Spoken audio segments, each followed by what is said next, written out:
Глава Коми на личном контроле держит вопрос по текущему ремонту жилья для ветеранов в муниципалитетах республики. Об этом Владимир Уйба рассказал в обращении.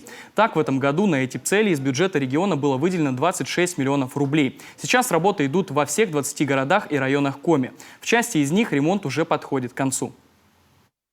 Инициатива принадлежит нашему Совету ветеранов Людмиле Александровне Жуковой и ее коллегам. Мы ее поддержали, и в этом году на эти цели предусмотрели 26 миллионов рублей. Работы ведутся, ремонт проводится.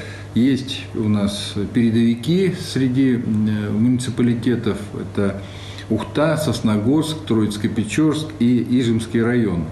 Но до конца года еще есть большой объем. Нам нужно отремонтировать 214 квартир, именно вот тех, кто действительно внес огромную лепту, долю в великую победу.